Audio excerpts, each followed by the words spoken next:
Before we start, I think all of you know, but anybody else, if you're on this call, you can use Zoom captioning. So there's a toolbar at the bottom. Just click on the CC icon and live transcript and click and you'll get it.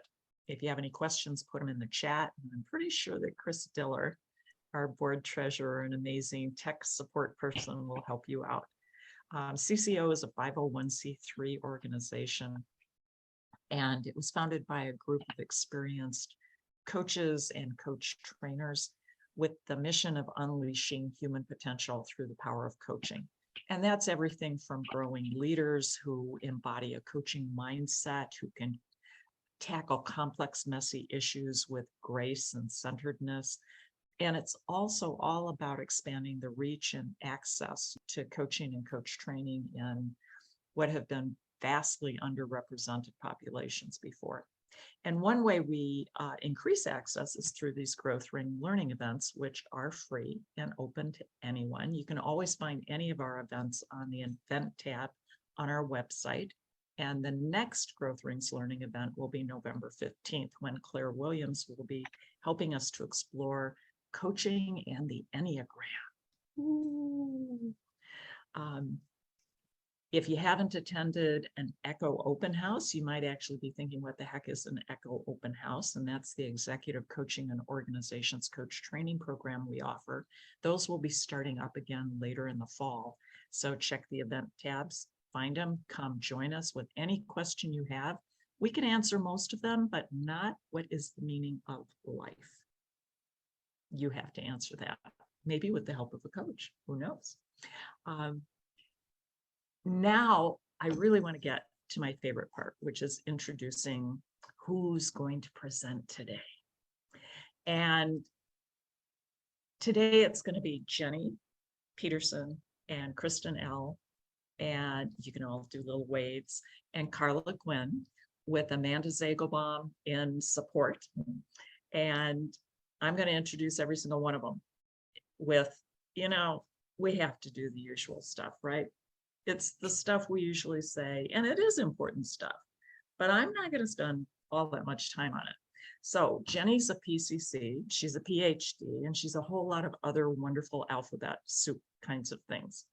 She's faculty for our Executive Coaching and Organizations program and has been for many years. And she's also an author, an artist, and an executive coach in her own right. One of the things that I love about her background is she takes positive psychology, she takes fierce compassion, mindfulness, work of Brene Brown, and uses a science-based set of principles to really bring what we've observed as life-changing transformation to people. Kristen wave. Kristen has, some would say, the dubious honor, we would say, woo, woo, woo, of being a lifelong Minnesotan. I mean, truly lifelong, from hatching. She's also been a global HR business partner for decades, or at least a decade and a half. And she's also an executive coach. She's got the usual wonderful array of HR and coaching certifications. And she's also got what we're very proud of, which is a role as founding partner and also ongoing summit support person for the Center for Coaching and Organizations. She's also a lifelong learner who keeps going after things, whether it's becoming a certified analyst and talent optimization consultant for Predictive Index, or whether it's getting trained on and deploying Shift Positive 360, which you should ask her about because it blows the socks off of any other feedback model you've ever experienced. It's really powerful. Karla, or you'll sometimes hear us call her Casey, is an ACC accredited ICF coach. Yay! And she's had over 25 years of organizational leadership experience. But one of the things I love about her experience is we often think, oh yeah, those coaches, if they came from an organization, it's probably going to be HR, learning and development, DEIBJ. But her roles are ones that a lot of people don't often associate with coaching, but make for a really powerful combination. And that's finance, data, operations, and IT. You just don't hear it. And yet those are often in their own ways underserved populations for this kind of development work. She's also trained in team dialogue, positive intelligence, and dare to lead modeling.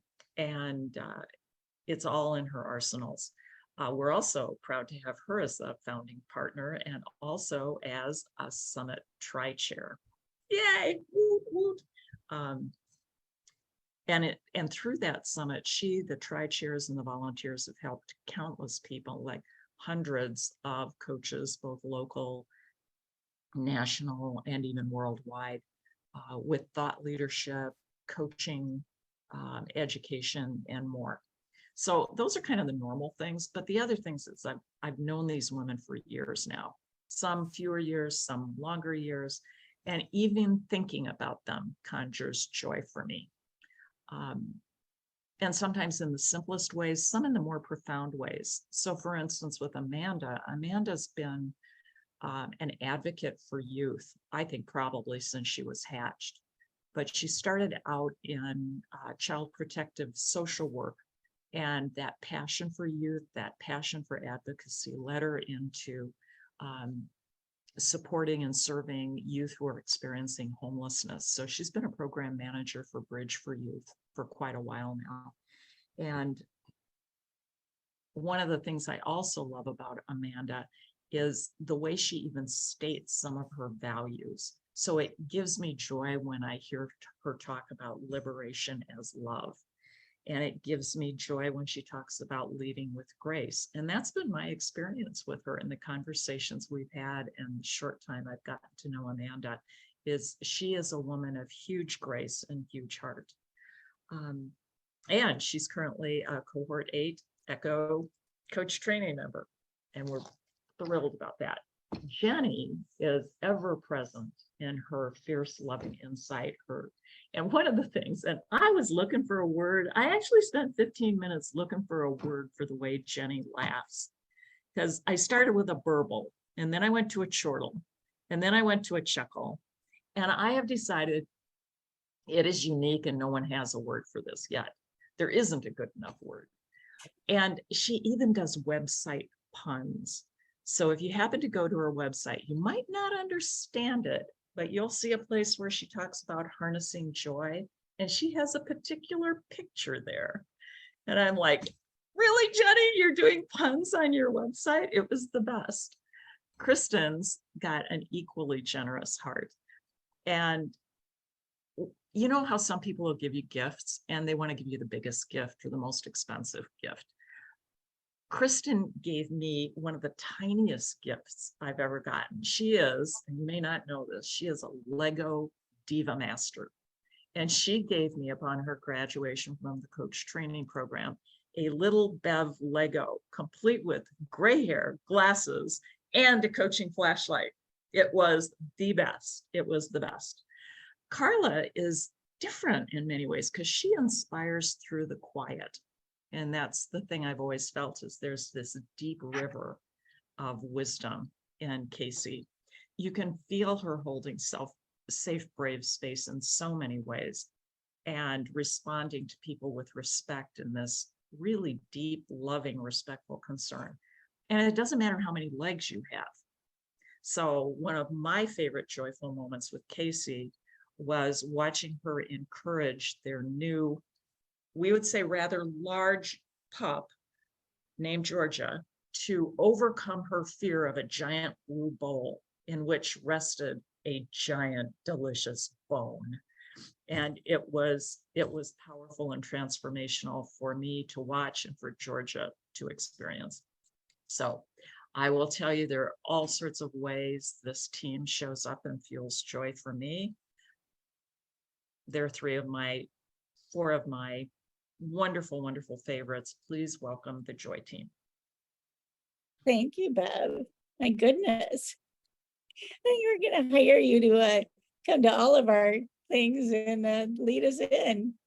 So thanks for bringing the joy and making, just turning the light up on it. And then Amanda, I know you need to run for your workshop, but thank you for stopping in and We will see you again. Good luck tonight in class. Yay. So thank you all for coming today to join us to talk about joy. And this topic really started to develop as my husband started going to positive psychology, his master's degree, and we started doing some of the work, the science, put it into practice. And one of the things that he got me was a gratitude journal. And so I started doing my gratitude practice, and it got stale really quickly. So it's one of those things, okay, like, am I broken? Does gratitude not work for me? How come science says that this works? And so from the coaching world, it's like, let's find another way. And at the similar time, I started getting back into working with horses. And the horse that the universe brought to me, her name is Joy. So it started this whole metaphor around, let's go for a joyride. Let's, so all these things started popping up about joy. And it opened up a whole new world of coaching around the topic of joy. And how do we harness joy, as you talked about? How do we cultivate it? How do we let joy do some of the heavy lifting for us? So that's what we're bringing to you today, is how do we actually tap into this energy of joy? And you are the first to experience what we're calling our joy tech, which is our energy vortex around the concept of joy. We're also going to be sharing about how to cultivate joy and the importance of it, how to talk about some energy leaks, tap on that really lightly, and then leave you with a garden metaphor, again, of how you can grow joy in your life. So to start with, we'd like to do a little grounding exercise. So if you'd like to find a comfortable place with your body, just relax into your chair, relax your shoulders, take a deep breath. Close your eyes if that feels comfortable to you.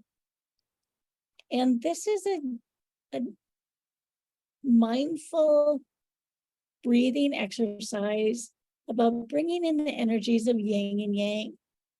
And this comes from Dr. Neff, Kristen Neff, who works with self-compassion. And it's a way of integrating both our active, which is our yang energies, and our receptive, which is our yang energies. So just start noticing your breathing. Don't have to change anything. Just follow your breath as it comes in and it goes out. And most like your mind will wander. Just bring your attention back to your breathing without any judgment when this happens.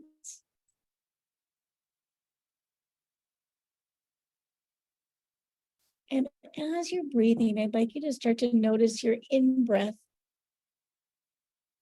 and feel the sensation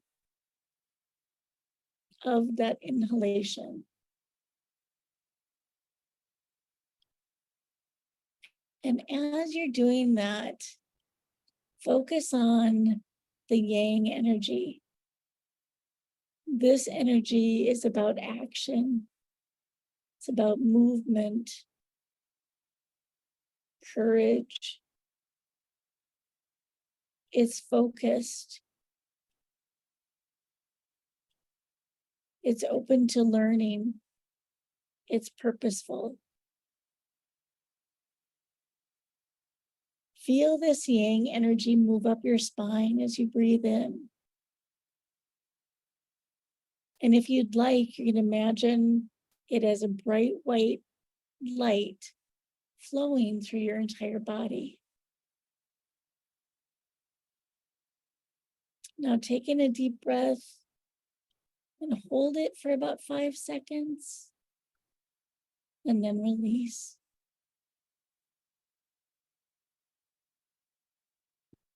And so now we're going to shift to tap into the yang or the yin energy. So I'd like to focus on your out breath. And as you breathe out, feel the relaxation. As you exhale, let go and let be. And with this out breath, tap into that tender yin energy. It's loving, connected. It's about creativity, receptivity, being adaptable, welcoming surprises. And if you'd like, you can imagine this tender energy as a soft golden light flowing around you. So take it in and hold that for about 5 seconds and release. And now we're going to bring these together. So on your in breath, notice your yang energy. And on the out breath, notice your yin. And as these are integrating, feel the energies of awareness, of balance, of open-heartedness, of wholeheartedness. Feel these merging energies like the natural flow and rhythm of the ocean. Waves going in and waves going out. And know that both of these energies are available to you all the time. So take one more breath. And when you're ready, gently open your eyes and come back to the group.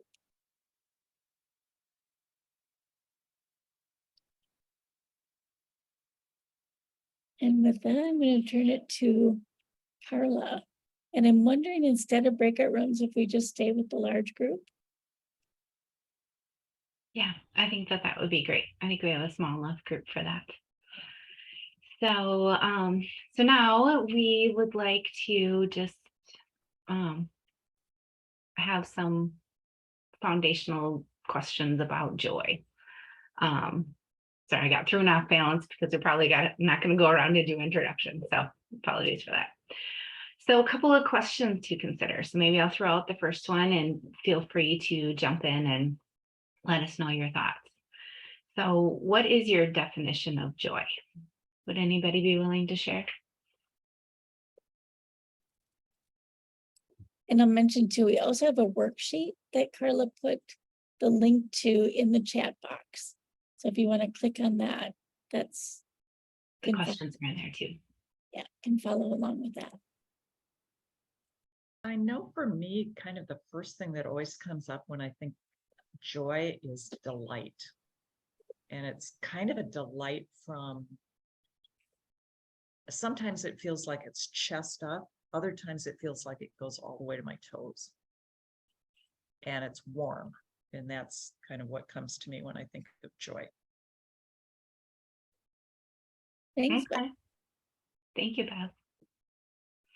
So, how does everyone incorporate joy into their life? Would anybody be willing to share? And that's making the assumption that you do. True. I think for me, it's just like slowing down so you don't miss it, and returning to what's right in front of you. When you're in your head, how do you get out of your head and get into your body? But it's there. I think but it requires being awake to it.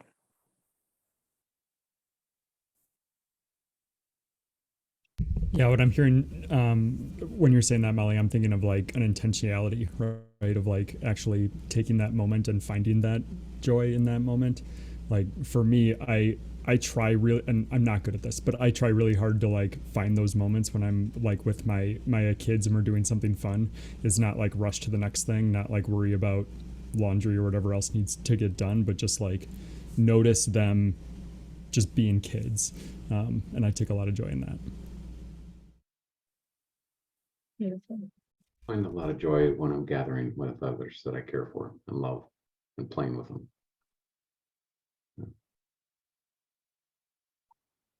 And what is the energy of joy?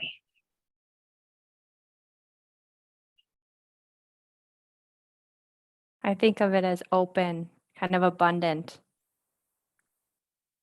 I'm outward. Yeah, Molly, I'm like that, and mine is sort of upward too, almost like fountain like or something. Yeah.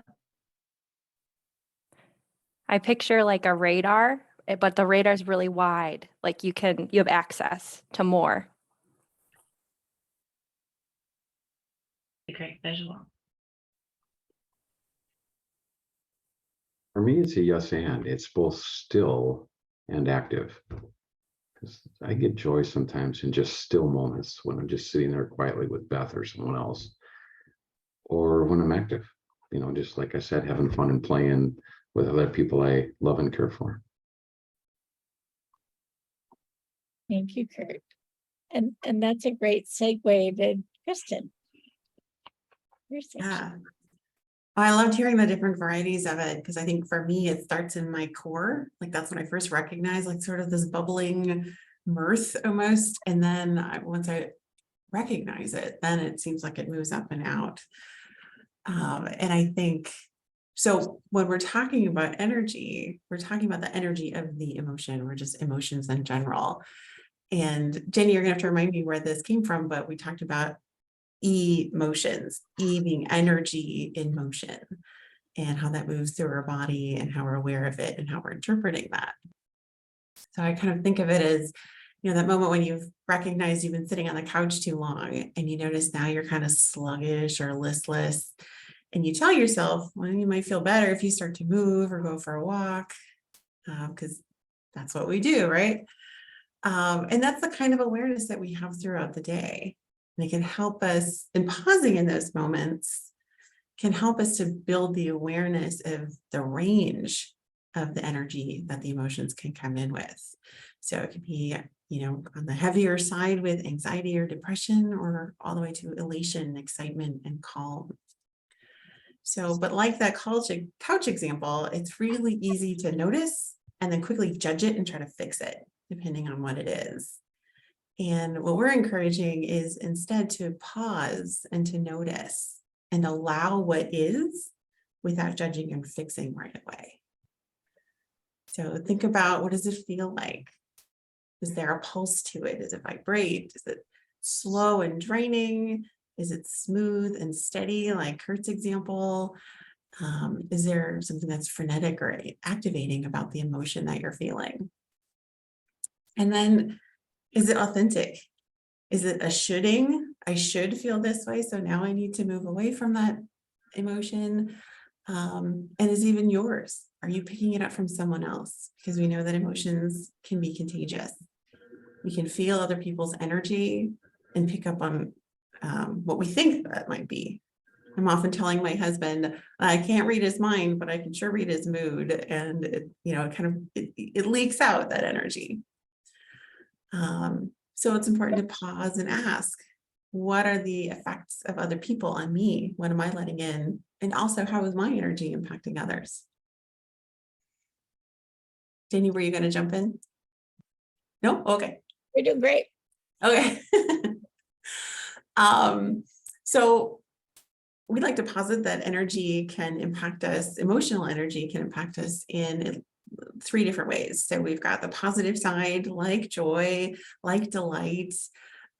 We've got what we're going to call negative, but I'm going to touch on that. And then also neutral. And when I say negative, I mean it more in the sense of like a battery. Like there's a positive and a negative, not a good and a bad.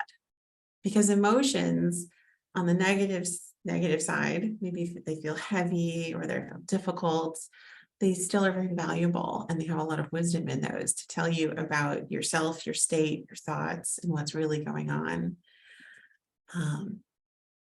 And so we're going to be going through a worksheet where we're looking at the different levels of energy. And as so many of you said, there was sort of an upward movement to joy in what you felt in your body with that energy. And so you can spiral up. But you can spiral up with joy, but you can also spiral up with maybe anxiety. And then you can spiral down potentially with calm, or potentially more in the depressive side too. And there's neutral spaces in between. And neutral can be numbing, or then neutral can be calming. So there, as we work through the worksheet that you hopefully have all been able to access, we'll be exploring what that is. Thank you. So I'm going to move right into doing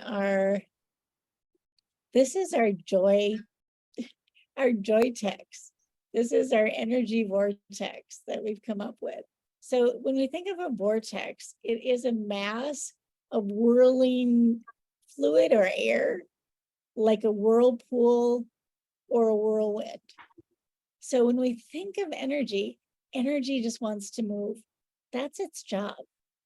It doesn't do well when we try to stuff it down. So when we think of emotions, we want it to move. It wants to be fluid versus getting stuck. So we have our 4 quadrants here. So as Kristen was talking about, we have neutral in the middle. We have our positive charge on the right side and our negative charge on the left side. And again, this is about the polarity of these, not the good or bad. And knowing that we can be in any one of these quadrants, and we have the ability to, number one, that awareness, recognize where we're at, and move our energy. So Kristen, an example of sitting on the couch and feeling sluggish, our bodies are meant to move. And when we physically move, our energy moves, and so does that emotional energy. So when we can figure out that first step of awareness, where do we land at any given moment? You know, are we in this low pit of despair? Are we in, a lot of us has been in this high negative charge of overwhelm, lots of change. The high charge of the positive, which is excitement, ecstatic, and the low charge, which is calm and peace. And recognizing that when we're on this left side, it is more disconnected. We're disconnected from ourselves, disconnected from others. It's more energy draining. It's more exhausting. When we're on this right side, we are more connected with ourselves and with others. It's building resilience. It's also on the side that's more inspirational. And then we have this beautiful neutral right in the middle. And this is the spot that we want to highlight today, because I think we know those other 4 quadrants really well, or have more connection to them. Neutral allows us this holding space, this place of pause, of slowing down, especially when that energy feels swirly and kind of moving out of control. So on your worksheet, we've created a list of emotions. And so what we'd like you to do now is look at the list of emotions and which ones speak to you. And we'd like you to actually put them in your own energy vortex. Where do they land for you? And to add any other emotions to that aren't on the list that you identify with. So we're going to give you a couple minutes to do that. I'm going to stop sharing this.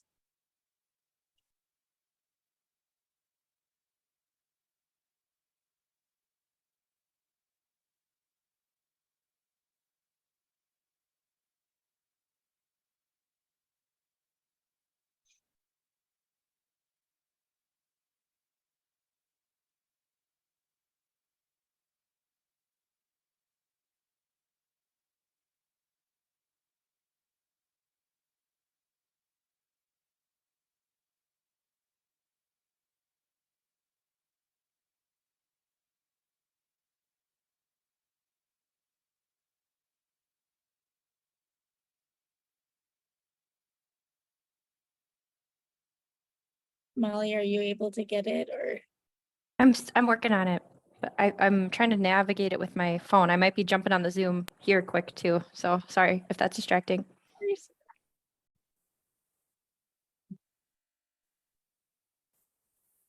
Let's see.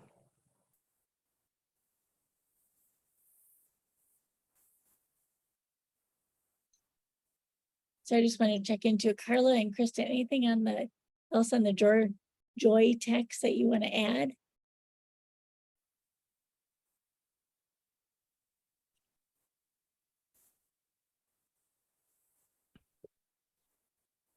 No, I think maybe I would just highlight the neutral. A lot of times when we're in our workshops that we've done, people have felt pressure to get to the joy quick. And I think that there's a huge power in just getting yourself to the neutral, just getting back to balance and not putting that self pressure on yourself to be in that upper right quadrant and always be in the high happy. Yeah, I think that was one. Oh, go ahead. Oh, I was just gonna say what that brings up for me is just the idea of like toxic positivity, which is denial. Yeah. Yeah. Very well No, said. you nailed it. We found that for people to feel like they could try to reach for a neutral was just such a grace that they weren't allowing themselves before, because they were kind of shooting themselves into gratitude and joy. And so trying to find a way that was more authentic and therefore more meaningful to get there.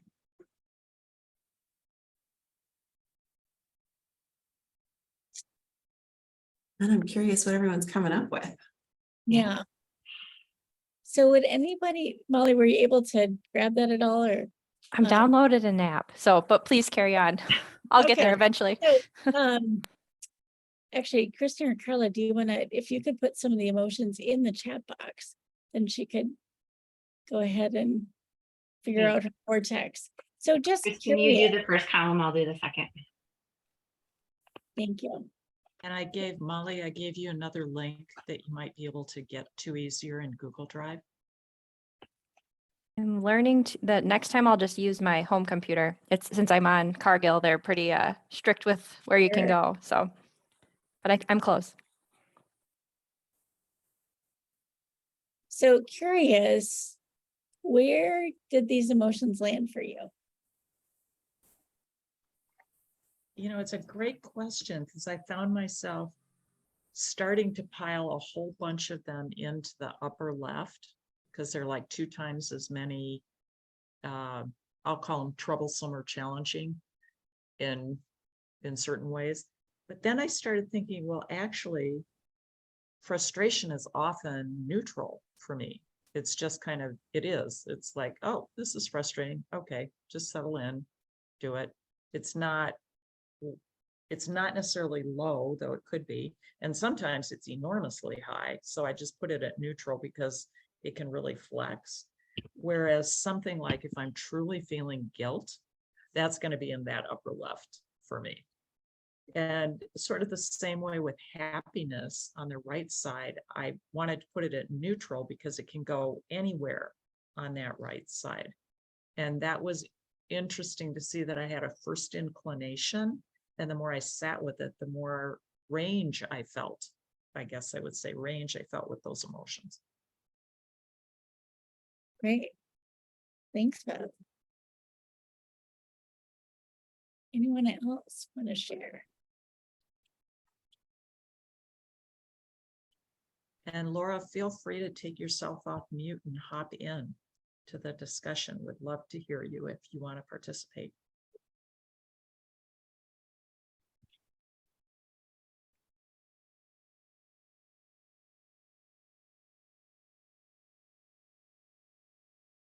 Any so any ahas that are showing up with this? Oh, go ahead, Laura. I'm sorry. No, you're just fine. You're seeing the delay in me navigating in Zoom in the browser.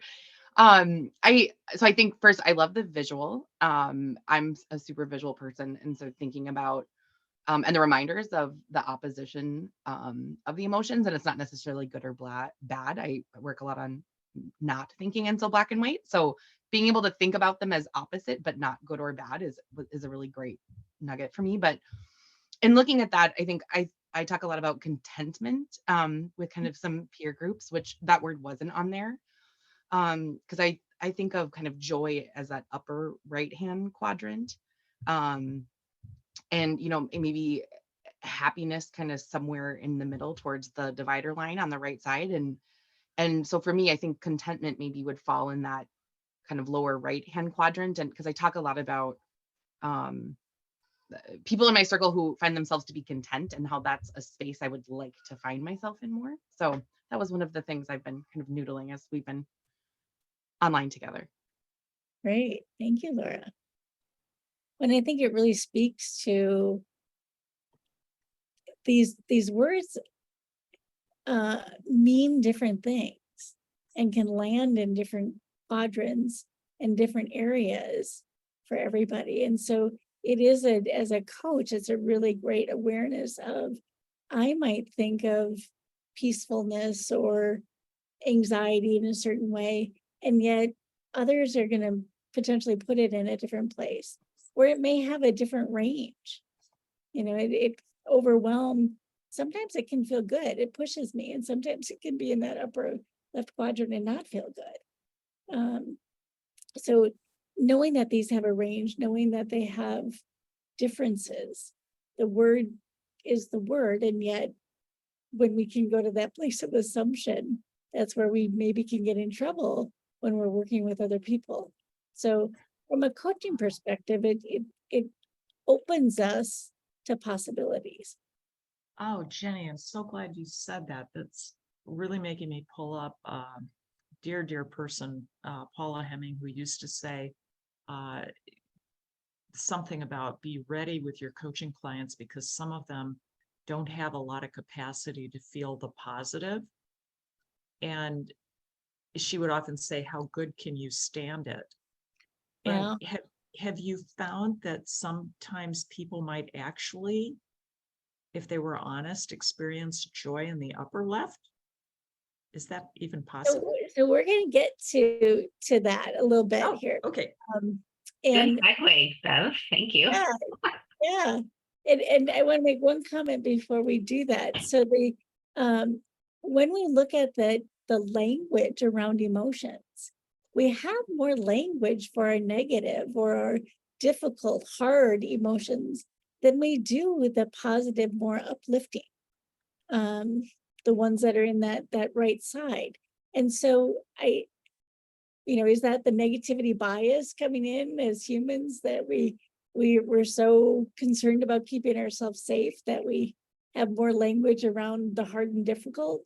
So I think that opening to the whole realm of positive psychology and what positivity in not the false way, but that embodiment of what is good is a whole opportunity for new language potentially. I mean, And Kristen made up the joy text. So making up new words around that that whole right side. So shifting into our next piece, take it away, Karla. Yeah, so to kind of jump off of what Laura and Bev said, I wanted to ask the question of where did joy show up on your joy text? Feel free to call it out.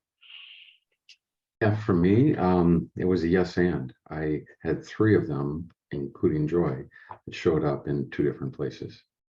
So joy, peaceful and calm. Joy was upper right for me and neutral. Peaceful and calm was lower right for me and neutral. Anyone else?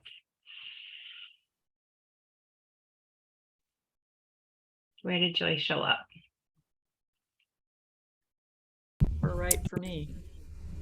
Yeah, I had put it in the upper right, but Kurt's making me rethink. There are definitely times I can think of where I was joyful, but it wasn't necessarily that. Like it may have been a lower charge kind of joy. So I think what I'm playing with is, was it joy or was it something else at that point? So I'm still mulling that over. Okay. Well, it was kind of a trick question because we believe that joy can show up in any of the quadrants. Lots of people would put it up in the upper right hand corner as a positive emotion. But it really can show up anywhere. Just to throw a couple definitions for you out there around joy. It's a feeling of great pleasure and happiness. It's the emotion of great delight or happiness caused by something that exceptionally good or satisfying. The emotion evoked from well-being, success, or fortune by the prospect of processing what one desires, possessing. Oh my gosh, I can't read. And then the characteristics of joy are fleeting, not meant to stay, energy to tap into anytime, wherever it's needed. So to kind of give you a little bit of an example, my home office looks out over my front yard. And so sometimes I'll be having like a ho-hum or a negative day at work, and I'll hear like the screech of the school bus coming and pulling up in front of my house. So that prompts me to look up, and then I see the kids piling off the bus and they're just ecstatic to be done with their day. And then they run up to, I have 2 golden retrievers, and so they run up and they give them lots of pets, and my dogs are super excited about getting attention. And that just kind of sparks a little bit of joy for me. And so people on my Zoom call have no idea that I just felt a spark of joy. But then it kind of, I can bring that with me back into my meeting, back into my evening where I can just feel that little spark of joy. And I didn't expect this, but it's just kind of fun when it shows up. One thing about joy is that you can't chase it. It's one of those things where if you deliberately go out looking for it, you may or may not find it. So what comes to mind for me is when, I have where I'm, to go back to Kristen's example of sitting on the couch and you're like, ugh, I just feel kind of gross. I think I need something from the pantry. So I get up, I walk into the pantry. We have Girl Scout cookies. I grab a box of Girl Scout cookies and I eat a whole sleeve. Just, shove it all down. And that doesn't really necessarily make me feel better. But if I just take out one Thin Mint and I put it in my mouth and I savor it and I think about, ooh, these only come once a year. These are so good. That kind of brings like a spark of joy. It makes me feel just a little bit better. And so chasing joy doesn't really work, but cultivating joy does. Because it's everywhere. It can show up when you're happy, when you're sad, when you least expect it. And if we're open and we allow and notice, it's cultivating the practice of joy, and it becomes a way of being. Like Jenny said, she kind of moved from, as she introduced joy into her life, it kind of became a way of life, which inspired her to bring Kristen and Amanda and I into her joy team. So when you're cultivating joy, it's about having perspective and allowing and noticing awareness, asking the questions, how am I getting hooked? You know, what's happening with my energy and with other people's energy? And so just taking the time to savor that Thin Mint cookie for 30 or 60 seconds might bring you some joy. And when we have an outward perspective, it builds connection with our outside world versus focusing on what's going on internally. And I just want to add to this, to your question, Bev, you know, can it show up in other quadrants? This is where we're making this assertion and offering this opportunity to question for yourself, can it? And this is where we're saying that it potentially can show up in all quadrants if we can allow, if we, you know, if we're in that spot of today's not a good day, I need to take a moment. I look up, there's a cardinal that lands on my fence. Can I take 30 to 60 seconds to let that in? So I might be in that low left quadrant, energy wise. And just by allowing that momentary peace to come in, I can move to neutral.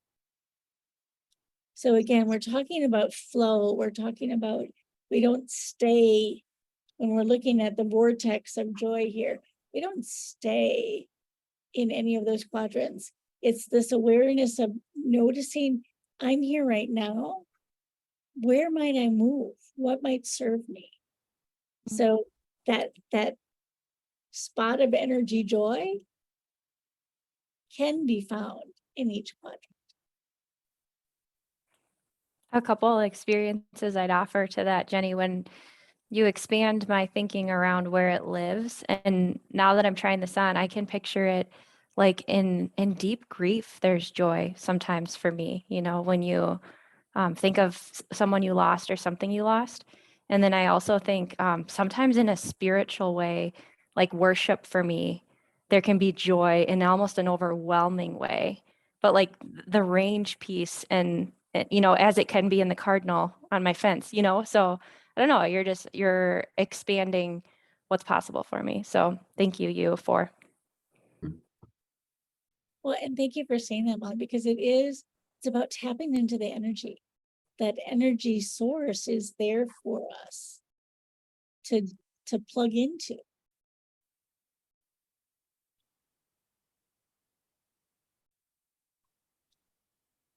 Any other thoughts? All right, so I'm looking at the time here, not sure if anybody needs to drop off at the 1 o'clock time. If you do, of course, we want everybody to stay with us. But if you need to drop off, we want to challenge you because we're coaches.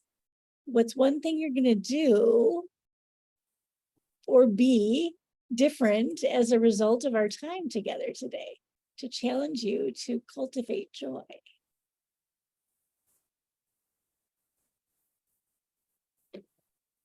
So we'll just let that sit for a second, and then Kristen, you can take us into the next piece. Yeah, thank you. All right. So like I shared earlier, you know, when you find that you're in the negative side of the emotion, it's not that you need to fix it. And we're encouraging you not to judge it. And so yes, and the awareness of where you are in that gives you agency to be a choice. And so one of the things we want to talk about as we move into the further into the worksheet is how do you let in the good? And what are some of the benefits of that? And I know in some ways I'm preaching to the choir here, but I want to make sure that continue to explore this together. So why is positive emotion? Why is joy, gratitude, thankfulness, all of those things so good for us? And as we have pointed out, for some, joy might actually be the easiest to access because it already lives in all of these quadrants. It just takes some time to maybe notice it sometimes and let it in. So positivity can come in all these different forms, and it opens us. This is both on a psychology basis and a neuroscience approach, where we recognize that we have physiological changes in our brains and in our bodies when we allow the positive emotions to come in. So we find that depending on the energy or the emotion that we're going through, it impacts our vision. Our vision can narrow and get really focused when we're in an alert situation, or it can expand. It can actually widen. We can take in more things. We can observe. We can become creative and curious with what we're looking at. And so it opens more possibilities and allows for flexibility and curiosity.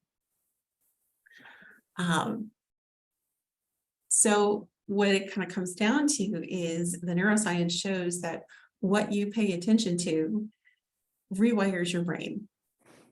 What you focus on is your brain starts to notice it more. If you think about, okay, see how many yellow cars you see on your next commute home. Suddenly you're going to see a lot more yellow cars than you ever expected, and that is not a very common color, we would think. But just having the intentionality of wanting to focus on that different thing rewires the brain to look at things and be more observant in it.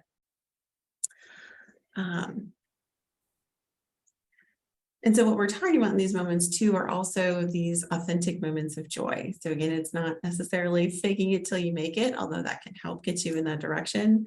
And it's not shooting yourself into feeling gratitude or joy. So it's finding those sparks, that moment, and then taking the intentional time to savor whatever it is you've observed, both externally or also internally. See what it's doing in your body, where it's landing. So 30 to 60 seconds is what they figure is actually going to make an actual difference in the rewiring of your brains. So we're going to ask you to take a look at that worksheet again, and have you I just posted it in the chat too. Oh, perfect. I'm going to have you just think about a couple of different situations. So in the first one, we're not talking about a crazy difficult situation, but just a mildly frustrating situation, like being stuck in traffic. You can put yourself in that space where who hasn't been stuck in traffic before? Or you can think of another example that's coming to mind that made me feel a little bit more meaningfully at the moment. But in this scenario, this mildly difficult, maybe annoying situation, what do you notice? What do you notice in your body? What do you notice in your thoughts? What kinds of things, somatically, or would you be experiencing in that situation?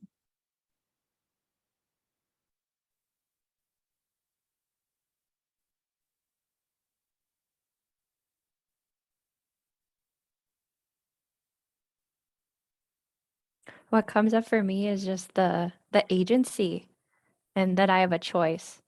And I'm thinking a lot about parenting my young children, year and a half and almost 4, and just how I get to have a choice in those moments. So when it's loud, when there's a flurry, when you're late to get into a spot, getting to you have to leave the house with your kids, those might be one of those mildly difficult situations, right? Where it's like, can you just get your shoes on? I was going to ask about, so for Molly, that spot right before Yes. you recognize you have choice, what happens there? It's a great question, Jenny. I might have to write that one down.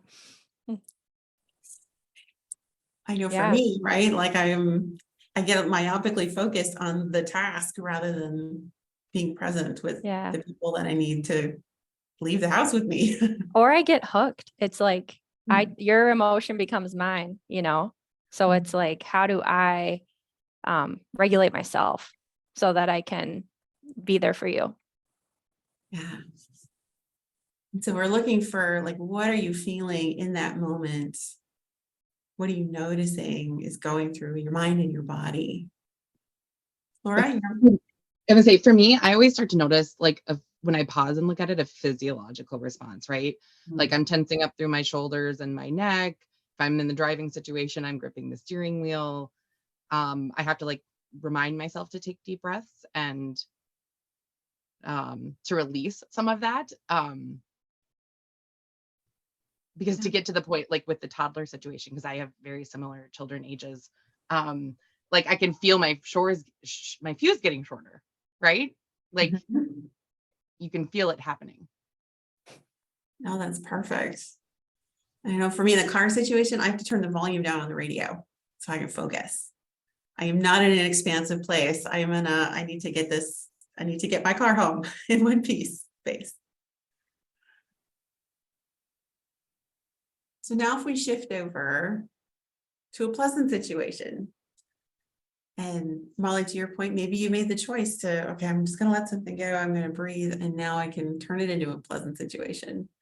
Or maybe it's, you finally got to the beach with your kids and now you're enjoying the sand and the sun and the popsicles and the laughter.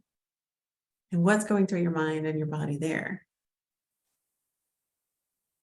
Oh, I was just thinking, because I'm up north this week, and I was walking a trail a couple days ago, and I was so aware of just how happy I was.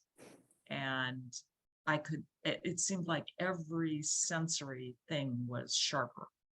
I could smell things better, deeper, more nuanced. I could hear different things. I was noticing, I was seeing things that I might not have noticed otherwise. And it did feel a lot more expansive. My breath was deeper and fuller. Yeah, some of those things. Yeah. That's a perfect example. And yeah, just that openness you described to just soak it all in and to be present with it. And so getting the kids to the car and then being at the beach, right? There's a transition, right? We like to say we're always a choice, but sometimes, Molly, like you said, we get hooked. So curious to explore, what have you found that helps you shift your energy, shift your focus, shift your approach, rewrite the story? Breath. Yeah, even if it's just moving one step closer to neutral. Yeah, for me, it's movement of some sort. Ages and ages ago, this presenter I was listening to was decrying how all his life as a psychotherapist had his clients sit in the same chair, and how he realized that somatically they couldn't find the solution to the problem in the same place they were sitting with the problem. So he found if he could move them even 4 inches left or right, have them sit down, whatever. And I find if I stand up and I just walk, even to the bathroom, even to the Thin Mint, whatever it might be, that can break it. It's like it breaks something that's going on and makes something else possible. I think if I can go ahead. Chris? I was gonna say, like, if I can take a moment for, like, if I can force myself to self-reflect a little bit and like say, is this how I want to be right now? That one goes a long way.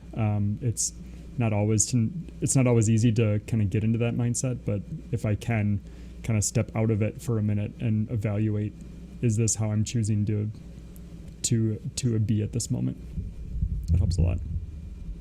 Laura put in the chat breath in capital letters and naming the feeling. And I'm curious, Laura, does that allow you to sort of set it out away from you and look at it as opposed to being it?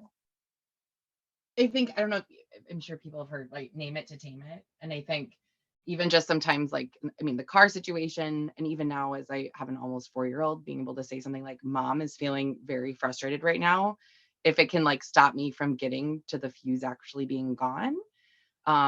Plus he knows what it's like to feel frustrated because we're working so hard to have him know what that means. So I feel like even just it like helps you maybe release a little bit, like, or slows the fuse shortening. I don't know. Sure. Yeah, it helps you get unhooked. I think some of the research Brené Brown talks about is once you say it out loud, the emotional side loses some of the grip and the executive thinking, the logical brain starts to go, oh, I'm frustrated. Okay. So it helps you become a bit more at choice.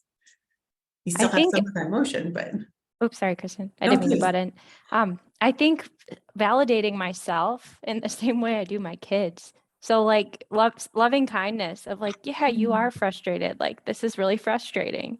So being that for yourself, or tapping into like, what do I really need? And a lot of times it's like, I need a glass of water, or I need to stand up. You know, it's always like the really smallest thing when it feels like the biggest thing for me, usually. It's something small that I can give myself. I think that's great. I just think also the act of giving yourself permission or acknowledging and then fulfilling what it is that you need, that movement already is going to help the energy start to move around, like Jenny was talking about. So I think that's great.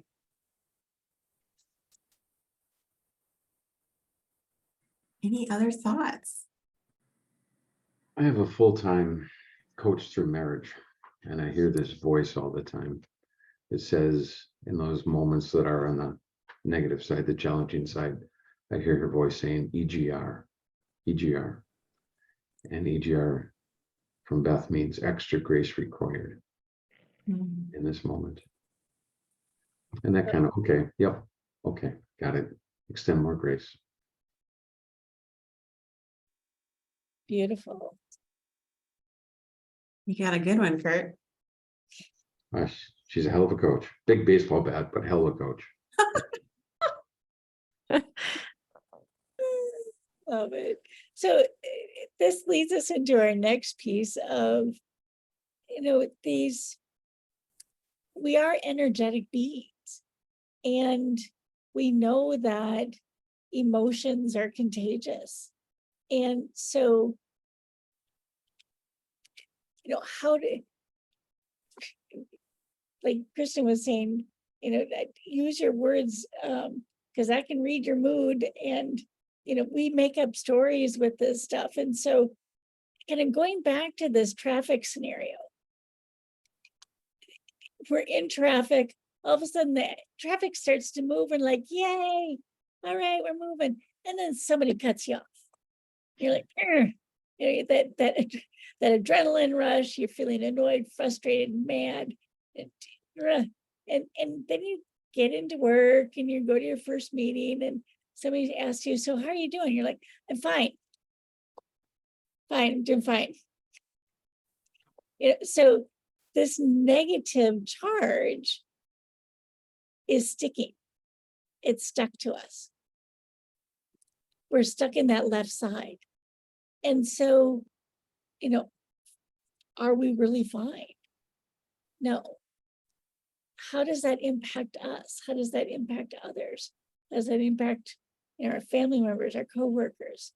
And so we call this leaking. We're leaking energy. So thinking of this positive, negative, neutral, interactions with others, how are we leaving them? Are we leaking positive? Are we leaking neutral? Or are we leaking negative? And so it's again raising this awareness of how that moment of joy. So you get to work, you've been cut off, you're like feeling that, okay, so now I got my trek in from work, assuming we're going into the office, what might I do to move to neutral? What might I do to dissipate some of that negativity, that charge that I'm feeling? How might I open myself up? So when I do get into work, I can say, yeah, I'm feeling good. I got cut off in traffic, but I'm doing my work. And it's moving it from that learning that new experience and being very cognitive about it to, oh, there's a red cardinal, and I breathe, and it becomes a somatic response of joy. So as Kristen's talking about this, what we pay attention to is how we are wired. So some self-work for you. Karla put the questions in the chat here too. It's on your workbook. Can you think of a time that you leaked negativity? I mean, we've all done it. What was the impact? Just one. just one today. Just one. Perfect, Diller. I think Perfect. I think if I got one in a day, I'd be pretty lucky. So. Well, and noticing too, he had a really good one. My husband had a really good one the other day. I can't remember the situation, but he came in and he's like, so what's going on? I'm worried about your face. It just made me laugh because I must have, had the face on, and yet that changed the charge. It's like, oh, I was hanging on to it. So this is that piece of, we cause our own suffering the more we hang on to that negative charge. It's not meant to stay, it's meant to flow. So any thoughts about these questions and how joy, like cultivating those momentary spots of joy, how that might help with an energy leak?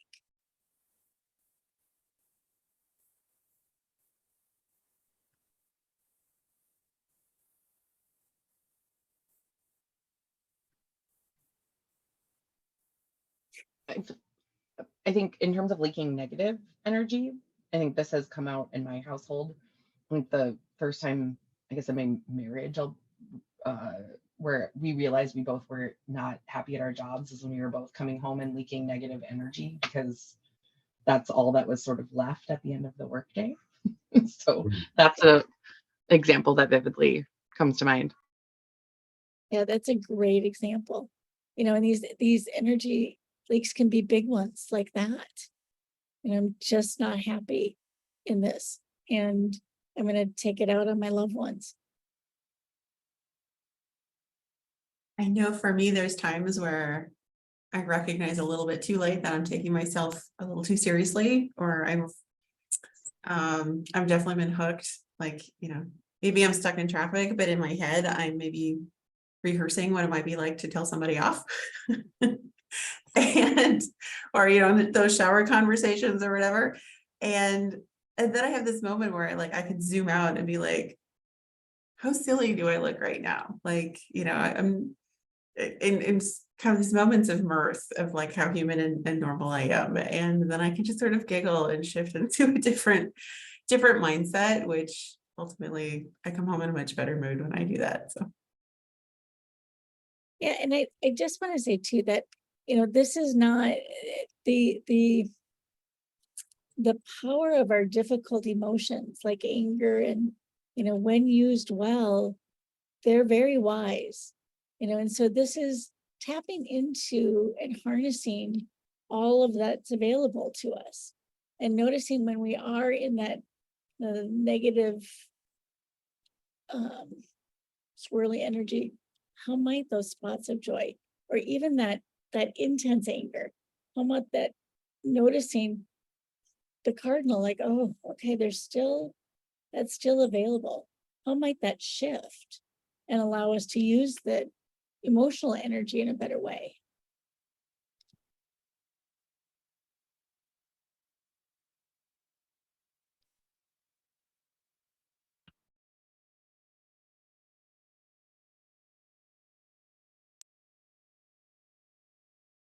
All right, so Karla, take us into our next piece.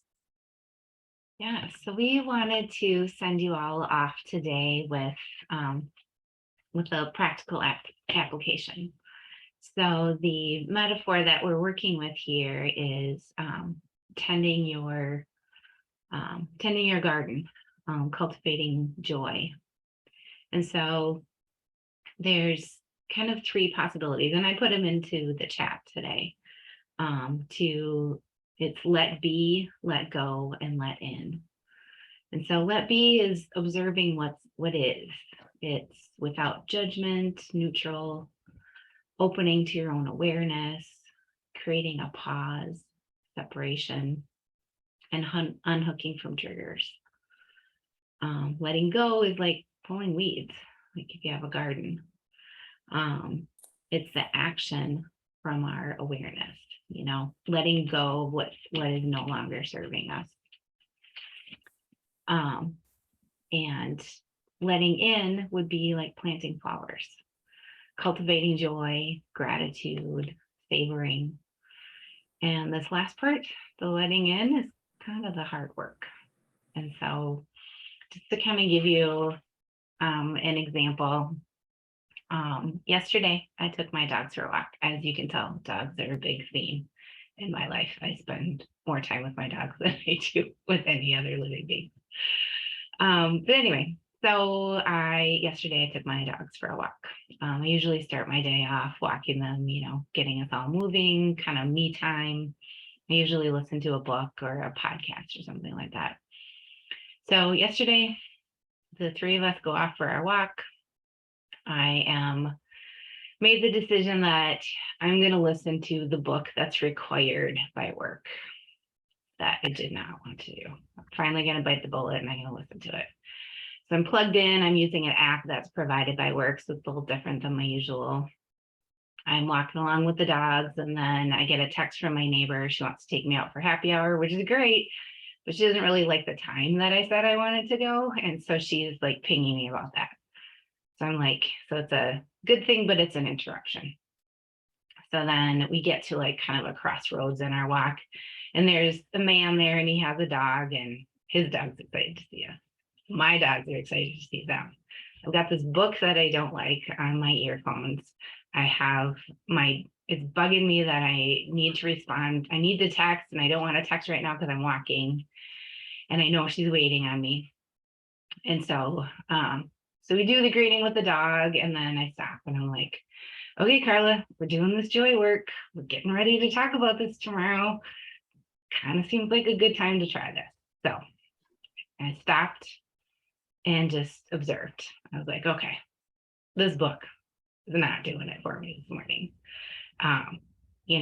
My neighbor, I'm like, I don't need this right now. This is not the thing that I'm intending to be doing right now. So I kind of took it all in, and then I started pulling my weeds. Took the damn headphones out, turned off the damn book, and then I pulled out my phone. I texted my neighbor. I said, hey, I'm walking. I'll talk to you about this later. Kind of took that off my list of things to worry about. And then I started walking, and then I planted my flowers. What do you know? It was a beautiful morning. The sun was this just amazing, crazy, like almost like fiery red orange thing. And there was like mist over the preserve. And I missed all of it because I was busy doing all those other things. And so then I found my joy, which was wonderful. So we would love it if you guys would try this this garden metaphor as you go out into the world. Jenny, I'll hand it back to you. Thank you. So any thoughts or reactions to Karla? Great story. Great story. And right in that too. Any thoughts to this garden metaphor of let it be, let it go, and let it in?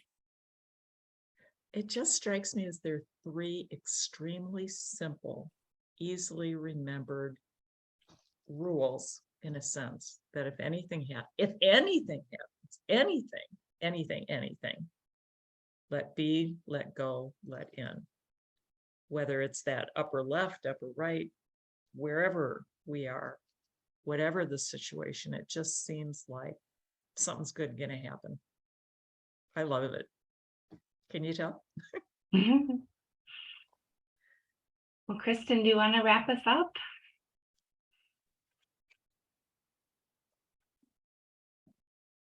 Of course, you have to take yourself off mute if you're going to wrap. Yeah, no, sorry about that. Yeah, no, just a quick recap on what we've talked about. I mean, we talked about this visual of the joy text and how energy needs to move through us and it's connected to our emotions, and how to observe it without judging it or fixing it, and then move into choice. So how you can cultivate joy, look for joy in all the quadrants, and figure out what that means to you or how that feels for you, and to savor that. And, to use that as kind of an energy source for later to kind of get you through some of the tougher times. Talked about how energy is contagious and how it can leak. And so the people around you can impact your energy, and as well as you can impact theirs. And so when you notice if you're not in the area, the energy that you're hoping to be in, you can embrace this garden metaphor, and you can observe where you are. You can let it be. You can make some changes if you'd like, and let go and pull those weeds that are getting in your way. And then you can let it in and allow that positivity and that mindset to help you expand and see more of the beauty and of what is around you, and soak that in and savor it.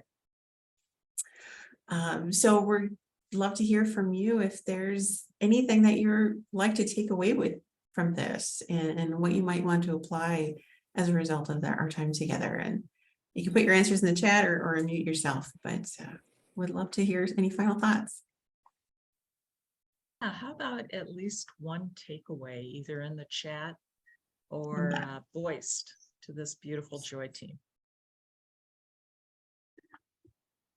For me, as your garden, energy garden, I connected that to your 4-quadrant model.